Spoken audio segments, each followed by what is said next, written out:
ইরানের বিক্ষোভে প্রকাশ্যে সমর্থন জানিয়ে ভয়ঙ্কর হামলার হুমকি ট্রাম্পের। সুন্দরবনে পর্যটনবাহী নৌযান চলাচল বন্ধ। ঢাকাগামী চলন্ত ট্রেনের হুক ছিঁড়ে 2 বগি বিচ্ছিন্ন। জনগণই সিদ্ধান্ত নেবে আগামী 5 বছর কে দেশ চালাবে, বললেন খাদ্য উপদেষ্টা। গুজবের বিষয়ে অভিযোগ জানাতে হটলাইন চালু করল সরকার। ঢাকার কেরানীগঞ্জে কারখানা বিস্ফোরণ, নিহত 1।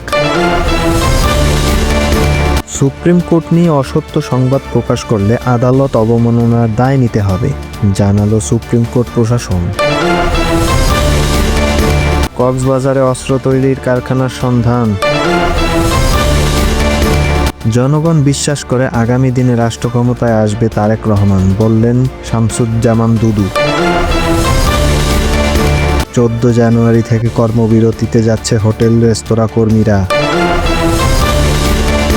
বাংলাদেশকে $2.57 বিলিয়ন অর্থায়নের প্রতিশ্রুতি এডিবির।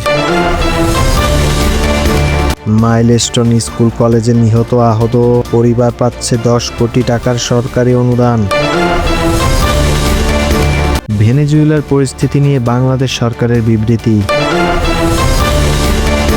গত 1 বছরে কুয়েত থেকে 40,000 প্রবাসী বিতাড়িত।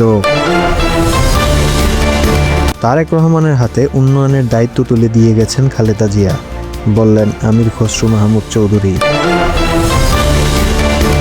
নারায়ণগঞ্জের রূপগঞ্জে শীর্ষ সন্ত্রাসী রাসেল অস্ত্রসহ গ্রেপ্তার।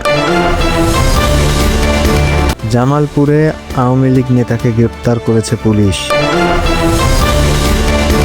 আইপিএল সম্প্রচার বন্ধের সিদ্ধান্তে ইশরাক হোসেনের সাধুবাদ। ঢাকা উত্তর সিটি কর্পোরেশনে 106টি পার্ক ও খেলার মাঠ রক্ষায় ডিএনসিসির কমিটি গঠন।